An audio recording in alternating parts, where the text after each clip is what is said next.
ধীরেন ছিল এক দরিদ্র শিকারী। মনের দিক থেকে সে ছিল অত্যন্ত সরল এবং সাহসী। সকাল থেকে সন্ধে পর্যন্ত গভীর জঙ্গলে হাড় ভাঙা পরিশ্রম করেও দিন শেষে তার ঝুলি রইল প্রায় শূন্য। সঙ্গী শুধুই হতাশা।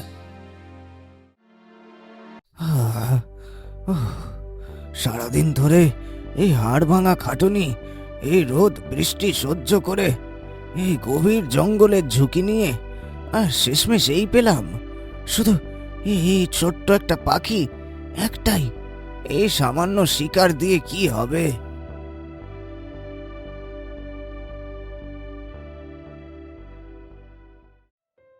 ধীরেন চলতে চলতে দুপুর গড়িয়ে সন্ধে হয়ে গেল।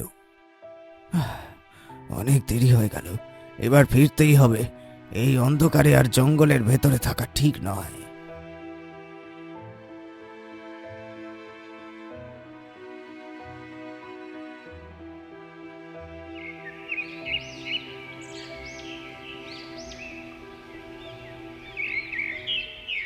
পরের দিন ধীরেন আগের দিনের হতাশা ঝেড়ে ফেলে আবার ফিরে এলো জঙ্গলে।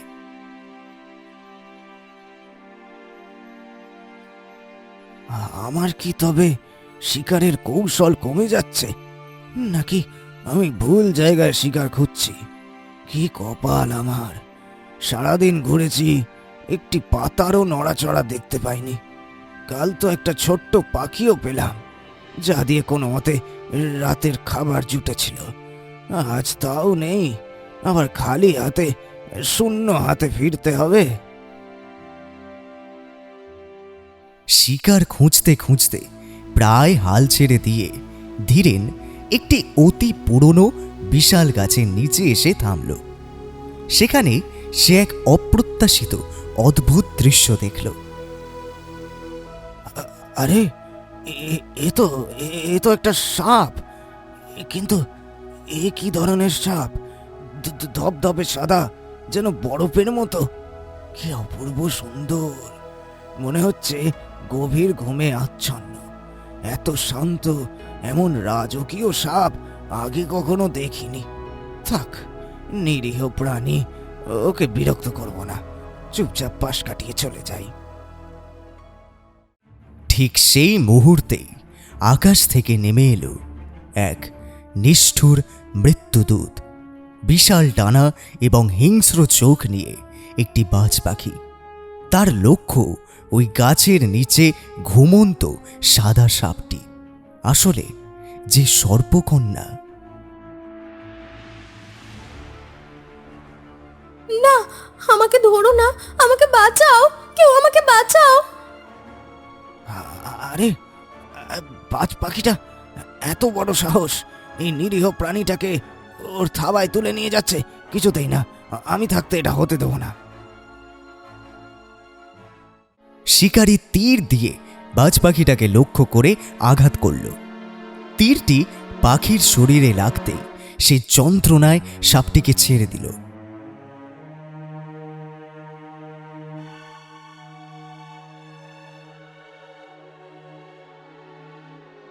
হে মানব, তুমি আমার জীবন বাঁচিয়েছ। তোমার এই ঋণ আমি কোনো দিনও ভুলব না। আমি তোমার কাছে চিরঋণী। হ্যাঁ, এ কি? এ তো সত্যি সত্যি কথা বলছে। সাপ কথা বলছে। আমি কি দিনের বেলায় কোনো স্বপ্ন দেখছি নাকি? এ তো অবিশ্বাস্য। আমার মাথা ঠিক আছে তো? না, তুমি স্বপ্ন দেখছো না মানব। আমার কথা বিশ্বাস করো, আমি আর কেউ নই। আমি সর্বরাজ্যের একমাত্র কন্যা। ঘুরতে এসে ক্লান্তিতে ঘুমিয়ে পড়েছিলাম, আর তখনই ওই দুষ্টু বাজ পাখি আমাকে আক্রমণ করে। তোমার সাহসিকতার জন্যই আজ আমার প্রাণ রক্ষা হলো। তুমি না থাকলে আজ আমার সর্পলোকে ফেরা হতো না। সর্পকন্যার অলৌকিক পরিচয় জানার পর ধীরেন আরও বেশি অবাক হল। বলো হে সাহসী যুবক, তুমি যে নিঃস্বার্থভাবে আমার প্রাণ রক্ষা করেছ, এর বিনিময়ে তুমি কি পুরস্কার চাও? তুমি যা চাইবে আমি তাই দেব। আমাদের সর্পলোকে এমন অনেক ধনসম্পদ রয়েছে যা পৃথিবীর মানুষ কল্পনাও করতে পারে না। না রাজকন্যা, আমি কোনো পুরস্কার চাই না। আমি একজন দরিদ্র শিকারী মাত্র। বিপদ থেকে কাউকে বাঁচানো আমার কর্তব্য। আমি আপনার জীবন রক্ষা করেছি, এতে আমার কোনো স্বার্থ নেই, কোনো লোভও ছিল না। আপনি যদি আমাকে আশীর্বাদ করেন তাতেই আমি খুশি। তোমার উদারতা আমাকে সত্যিই মুগ্ধ করলো। আমার বাবা সর্পরাজ, তোমার এই উপকারের মূল্য তিনি নিশ্চয়ই দেবেন। তুমি আমার বাবার কাছে চলো, তিনি তোমাকে মণি, মুক্ত, হিরে, জহরত, সোনা, রূপা যা চাইবে তাই দেবে। তুমি ধনী হয়ে সুখে জীবন কাটাতে পারবে। হ্যাঁ, যদি কিছু দিতেই চান তাহলে ঠিক আছে। আমি একটা জিনিস চাইতে পারি, কিন্তু সেটা কোনো ধনসম্পদ বা সোনা রূপা নয়। এসব দিয়ে আমার দারিদ্র্য হয়তো মিটবে, কিন্তু আমার মনের আকাঙ্ক্ষা পূরণ হবে না। বলো বলো, কি চাও তুমি? যদি তা আমার সাধ্যের মধ্যে থাকে আমি অবশ্যই দেব। আমি শুনেছি আপনাদের সর্পরাজার কাছে নাকি একটি জাদুকরী পাথর আছে। সেই পাথর নাকি পশু পাখির ভাষা বুঝতে সাহায্য করে। আমি আমি সেই পাথরটি চাই। আমি যদি সেই পাথরটি পাই তবে আমার শিকারের কাজটা অনেক সহজ হবে। ও, তুমি সেই জাদুকরি পাথরটার কথা বলছো? হ্যাঁ, আছে। ওটি আমার বাবার কাছে অতি মূল্যবান। সেটি আমার বাবার মূল প্রবেশদ্বারে এক গোপন জায়গায় লুকোনো রয়েছে। তুমি সত্যিই এক বুদ্ধিমানের মতো পুরস্কার চেয়েছো। কিন্তু রাজকন্যা, আপনার পিতা সর্বরাজ কি এত মূল্যবান একটি পাথর আমাকে দেবেন? অবশ্যই দেবেন, নিশ্চিন্তে থাকো। তার কাছে আমার জীবন এই পাথরের চেয়ে 1000 গুণ বেশি মূল্যবান। আর তোমার কাছে তো আমাদের অনেক বড় ঋণ। তুমি শুধু বাবার কাছে সেই পাথরটার কথা বলো, তিনি নিশ্চয়ই তোমাকে হতাশ করবেন না। চলো তবে, আর দেরি নয়, আমি তোমাকে পথ দেখিয়ে নিয়ে যাব।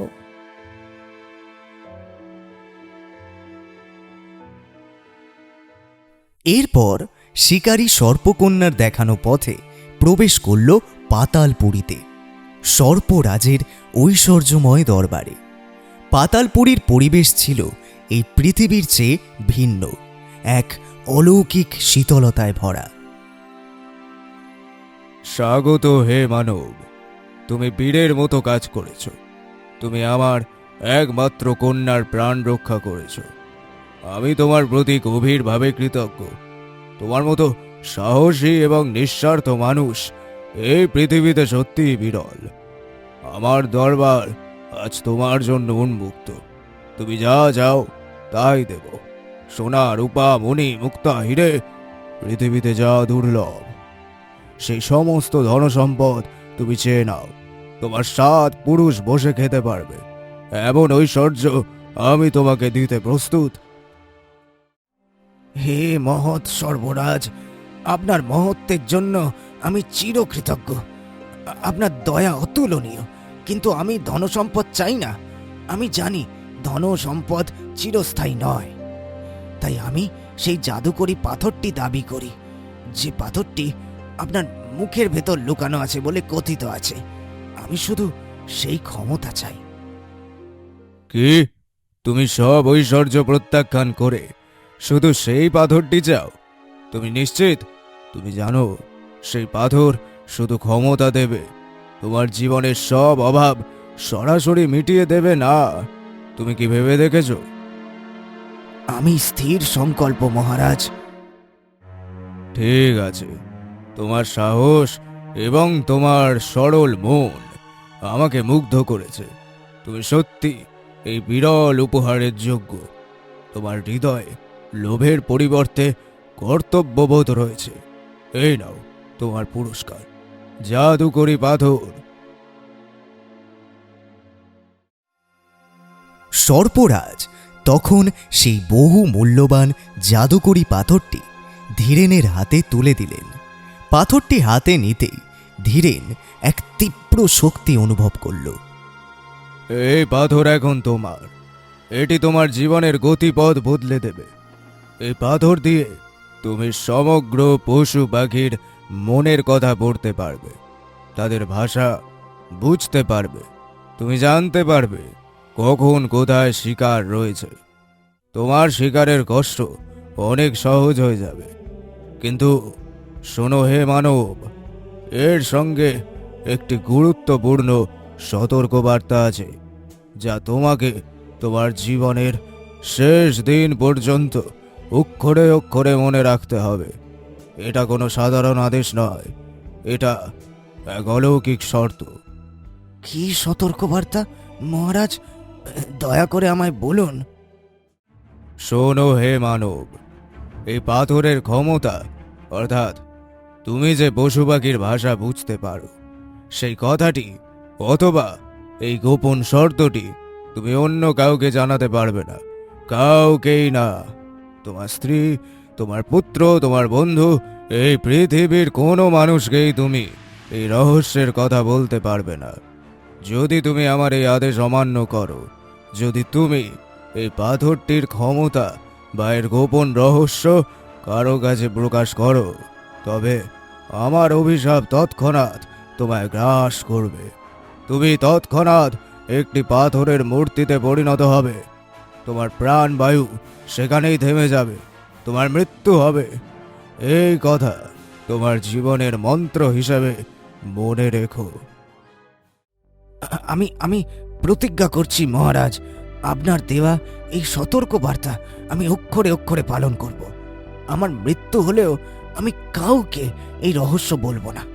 ধন্যবাদ, ধন্যবাদ হে সর্পরাজ, আপনার দয়া আমি ভুলবো না। জাদুকরি পাথর হাতে নিয়ে ধীরেন ফিরে আসে জঙ্গলে। তার পকেটে এখন শুধু পাথর নয়, এক অলৌকিক ক্ষমতা, জাদুকরি পাথর। সর্পরাজের কঠোর সতর্কবার্তা তার মনে গেঁথে আছে, কিন্তু তার মন এখন নতুন শক্তিতে আনন্দে নেচে উঠেছে। উফ, কি দারুণ ক্ষমতা! এই এই পাথর যে এত শক্তিধর তা কল্পনাও করিনি। এখন আমার আর খালি হাতে ফেরার ভয় নেই। এবার আমি বড় বড় শিকার ধরব, তাদের লুকিয়ে থাকার গোপন আস্তানা খুঁজে নেব, আর তারপর সেই মূল্যবান শিকার চড়া দামে বিক্রি করে আমি আমার দুঃখ চিরতরে ঘোচাবো। আমি আর দরিদ্র থাকবো না। এই পাথর আমার জীবন বদলে দেবে। ধীরেন জঙ্গলে হাঁটতে হাঁটতে তার ক্ষমতা পরীক্ষা করতে চাইল। এমন সময় সে দেখতে পেল দুটো হরিণ দ্রুত পায়ে তার দিকেই ছুটে আসছে। শিকারী তৎক্ষণাৎ পাথরটির ক্ষমতা প্রয়োগ করল এবং মনোযোগী হয়ে তাদের কথোপকথন শুনতে শুরু করল। চুপ চুপ, এখন আর ধনুক নয়, কান দিয়ে শিকার করতে হবে। এদের কথা শুনতে হবে। উফ, অনেক দৌড়েছি। শিকারিটা আজ পিছুই ছাড়ছিল না। শরীরের সমস্ত শক্তি শেষ। আমাদের নতুন গুহাটা বেশি দূরে নয় তো ভাই, সেখানে পৌঁছাতে পারলেই বাঁচি। না ভাই, আর একটু কষ্ট করো। এই তো ওই ঘন ঝোপটার আড়ালেই আমাদের নতুন গোপন জায়গা। শিকারীরা কিছুতেই এই নতুন আস্তানাটা খুঁজে পাবে না। চলো সেখানে বিশ্রাম নেওয়া যাক, একটু জল পান করতে হবে। এই জন্যই আমি এতদিন শিকার পাচ্ছিলাম না, ওদের গোপন আস্তানাটা। আমি তো জানতামই না যে এই দিকটায় নতুন গুহা আছে। কি অলৌকিক! আমি এতদিন এই জঙ্গলে চষে বেড়াচ্ছি, অথচ এই গোপন স্থান আমার অজানা ছিল। ধীরেন আর এক মুহূর্ত দেরি করল না। সে সেই মুহূর্তেই তার ধনুক তুলে নিল। সে হরিণ দুটির পিছু নিল। তাদের কথা মতো সে তাদের গোপন আস্তানাটিও খুঁজে পেল, আর সেখানে গিয়েই সে তার শিকার সম্পন্ন করল। এ কি, শিকারি আমাদের এই নতুন আস্তানাটাও জেনে গেল কি করে? আমাদের সব কৌশল ব্যর্থ হলো। জানি না তো, অসম্ভব। কেউ তো এই পথ জানেও না। হা হা, জানতেই হবে। আমার কাছে এখন পৃথিবীর সব রহস্যের চাবি। হ্যাঁ, এইবার আমার আর কোনো চিন্তা নেই। ধন্যবাদ জাদুকরি পাথর, আমার নতুন জীবন শুরু হলো। জাদুকরি পাথরের কারণে ধীরেনের জীবন বদলে যায়। সে এখন আর দরিদ্র নয়, কিন্তু তার শিকারের নেশা কমে এসেছে।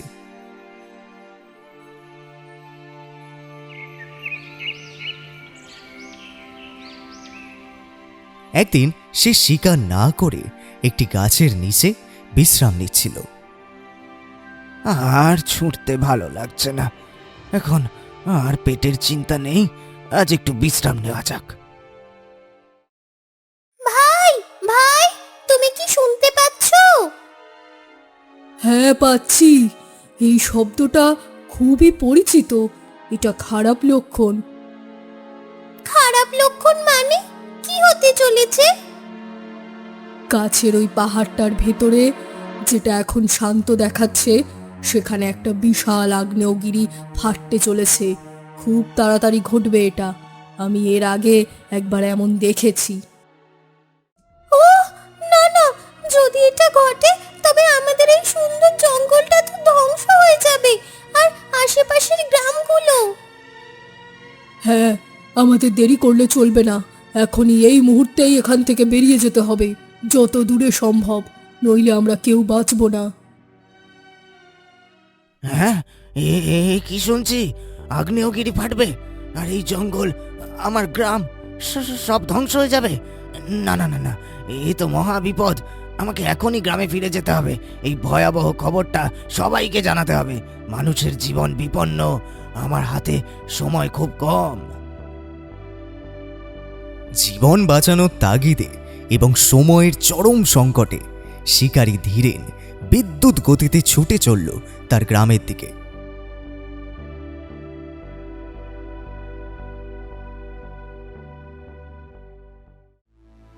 থামো থামো সবাই, থামো থামো। শুনুন সবাই, আমার কথা শুনুন। দয়া করে 1 মিনিট চুপ করুন। আরে ধীরেন, তুমি এত হাঁপাচ্ছ কেন? এত দৌড়াচ্ছ কি জন্য? কি হয়েছে? আজকাল তো তুমি বড় লোক হয়ে গেছো, অনেক শিকার ধরো, এখন আর এত কষ্ট করো কেন? একটু শান্ত হও। সময় নেই, হাসির সময় নেই। আমার কথা বিশ্বাস করুন, খুব বড় বিপদ আসছে। এই মুহূর্তে আমাদের জীবনের সবচেয়ে বড় বিপদ। আমাদের পাশের পাহাড়ের আগ্নেয়গিরি ফাটতে চলেছে। আগ্নেয়গিরি? দূর, কি সব বলছো ধীরেন? তুমি কি কোনো দুঃস্বপ্ন দেখে উঠে এসেছো নাকি? আমাদের পাহাড় তো হাজার হাজার বছর ধরে শান্ত। আমরা জন্ম থেকে তাকে শান্তই দেখেছি। তুমি এসব বাজে কথা বলছো কেন? তুমি কি আমাদের ভয় দেখাচ্ছ? আমি মিথ্যে বলছি না, আমি সত্যি বলছি। আপনারা আমার কথায় বিশ্বাস করুন। আমাদের হাতে সময় খুবই কম। সব কিছু ফেলে দিন। আপনার ঘরের কোনো জিনিসের প্রতি লোভ করবেন না।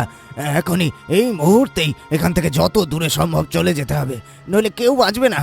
আমরা সবাই আগুনের স্রোতে ভেসে যাব। ধীরেন, তুমি নিশ্চিত আমাদের সঙ্গে তামাশা করছো? তুমি নিশ্চয়ই কোনো মতলবে আছো। হঠাৎ করে এই ভয়ঙ্কর খবর তুমি কিভাবে জানলে? এত বড় একটা কথা তুমি কোনো প্রমাণ ছাড়া এমনি এমনি বলছো না। তোমার উদ্দেশ্য কি? আমার কোনো উদ্দেশ্য নেই সুরেশ কাকা, আমি শুধু আপনাদের জীবন বাঁচাতে চাই। আপনারা থামুন।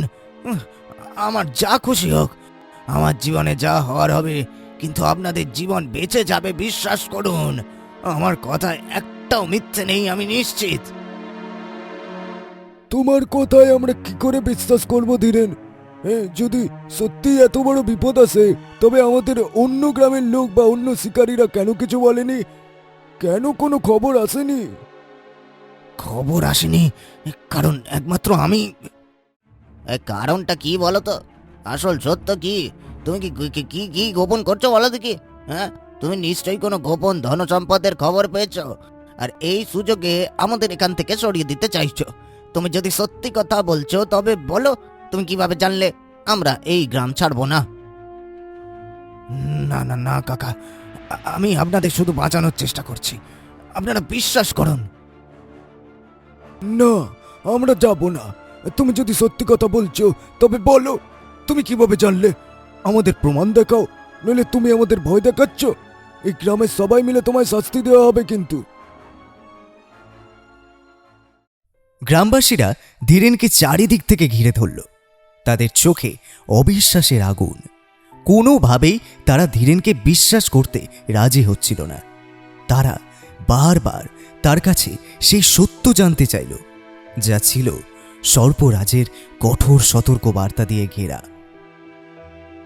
যদি আমি রহস্যটা না জানাই, তবে এই গ্রামের সমস্ত মানুষকে আমার প্রিয়জনদের আগ্নেয়গিরির ভয়াবহ আগুনে পুড়ে মরতে হবে। ঠিক আছে, ঠিক আছে, আমি বলছি আমার এই অদ্ভুত শক্তির রহস্য।